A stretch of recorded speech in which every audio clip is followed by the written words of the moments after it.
মধ্যপ্রাচ্যে শকুনের চোখ। এবার ইরানের সর্বোচ্চ নেতা আয়াতুল্লাহ আলী খামেনিকে ঘায়েল করতে মরিয়া ইসরায়েল, আমেরিকা ও তার পশ্চিমা মিত্ররা।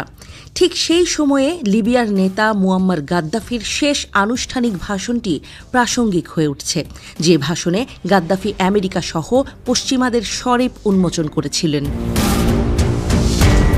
গাদ্দাফি সেই ভাষণে বলেছিলেন, পরম করুণাময়, পরম দয়ালু আল্লাহর নামে শুরু করছি। 40 বছর ধরে বা হয়তো আরও বেশি আমি যা পেরেছি করেছি। মানুষকে ঘর দিয়েছি, হাসপাতাল দিয়েছি, স্কুল দিয়েছি, আর যখন তারা ক্ষুধার্ত ছিল আমি তাদের খাবার দিয়েছি। আমি এমনকি বেনগাজিকেও মরুভূমি থেকে কৃষিভূমিতে রূপান্তর করেছি। আমি সেই কাউবয় রোনাল্ড রেগানের আক্রমণের বিরুদ্ধে দাঁড়িয়েছিলাম যখন সে আমার দত্তক নেয়া এতিম কন্যাকে হত্যা করেছিল। সে আমাকে হত্যা করতে চেয়েছিল, কিন্তু পরিবর্তে হত্যা করেছিল সেই নিরীহ শিশুটিকে। তারপর আমি আফ্রিকার ইউনিয়নের জন্য অর্থ দিয়ে আমার আফ্রিকান ভাই বোনদের সাহায্য করেছি। আমি যা পেরেছি করেছি।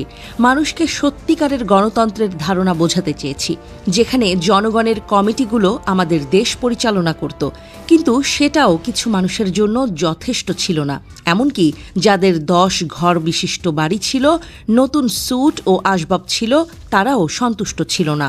এতটা স্বার্থপর ছিল যে তারা আরও বেশি চাইত। তারা আমেরিকান ও অন্যান্য ভিজিটরদের বলতো যে তারা গণতন্ত্র ও স্বাধীনতা চায়। বুঝত না যে সেটি একটি নিষ্ঠুর ব্যবস্থা, যেখানে সবচেয়ে বড় কুকুর বাকিদের খেয়ে ফেলে। কিন্তু তারা সেই কথাগুলোর মোহে পড়েছিল, না বুঝেই যে আমেরিকায় ফ্রি ওষুধ নেই, ফ্রি হাসপাতাল নেই, ফ্রি বাসস্থান নেই, ফ্রি শিক্ষা নেই, এমনকি ফ্রি খাবারও নেই। মানুষকে ভিক্ষা করতে হয় অথবা দীর্ঘ লাইনে দাঁড়াতে হয় স্যুপ পাওয়ার জন্য।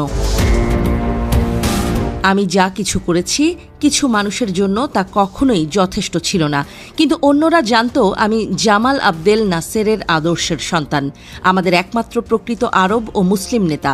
আমাদের একমাত্র প্রকৃত আরব ও মুসলিম নেতা সালাহ উদ্দিনের পর, যিনি সুয়েজ ক্যানেল তার জনগণের জন্য দাবি করেছিলেন, যেমন আমি লিবিয়াকে আমার জনগণের জন্য দাবি করেছিলাম।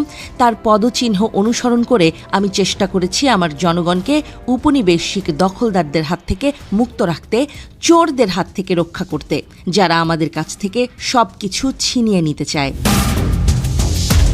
এখন আমি আক্রমণের শিকার। ইতিহাসের সবচেয়ে বড় সামরিক বাহিনী আমাকে আক্রমণ করেছে।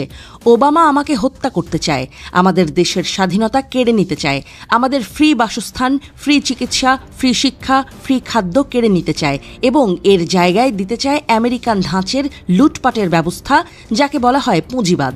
কিন্তু আমরা তৃতীয় বিশ্বের সবাই জানি ওর অর্থ কী।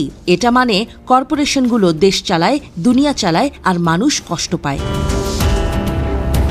সুতরাং আমার আর কোনো পথ নেই। আমি আমার অবস্থান নেবই। আর যদি আল্লাহ চান, তবে আমি তার পথ অনুসরণ করে মৃত্যুবরণ করব।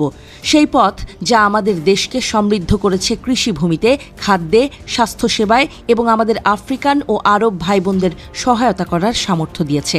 আমি মরতে চাই না, কিন্তু যদি আমার মৃত্যুই প্রয়োজন হয় এই দেশকে বাঁচানোর জন্য, আমার জনগণকে বাঁচানোর জন্য, এই হাজারো মানুষ যারা আমার সন্তানের মতো, তবে তাই হোক।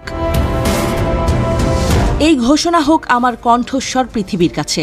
আমি নেটোর ক্রুসেডার আক্রমণের বিরুদ্ধে দাঁড়িয়েছি, নৃশংসতার বিরুদ্ধে দাঁড়িয়েছি, বিশ্বাসঘাতকতার বিরুদ্ধে দাঁড়িয়েছি, পশ্চিমাদের উপনিবেশিক লালসার বিরুদ্ধে দাঁড়িয়েছি।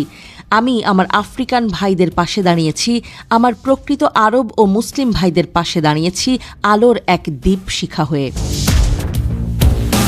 যখন অন্যরা প্রাসাদ বানাচ্ছিল, আমি বাস করতাম এক সাধারণ ঘরে, এক তাঁবুতে। আমি কখনো ভুলে যাইনি আমার শৈশবের দিনগুলি সিরতেতে। আমি জাতীয় তহবিল অপচয় করিনি। আর সালাহ উদ্দিনের মতো আমাদের মহান মুসলিম নেতা, যিনি জেরুজালেম ইসলামকে ফিরিয়ে দিয়েছিলেন, আমি নিজের জন্য খুব অল্প নিয়েছি। পশ্চিমে কেউ কেউ আমাকে পাগল, উন্মাদ বলে, কিন্তু তারা সত্য জানে, তবুও মিথ্যা বলে। তারা জানে আমাদের ভূমি স্বাধীন, মুক্ত, উপনিবেশিক করাল গ্রাসের বাইরে, এবং আমার দৃষ্টিভঙ্গি, আমার পথ সবসময়ই পরিষ্কার ছিল, আমার জনগণের জন্য ছিল। আর আমি আমার শেষ নিঃশ্বাস পর্যন্ত লড়ব আমাদের স্বাধীনতা বজায় রাখার জন্য। আল্লাহ তাআলা যেন আমাদের ঈমানদার ও স্বাধীন রাখেন।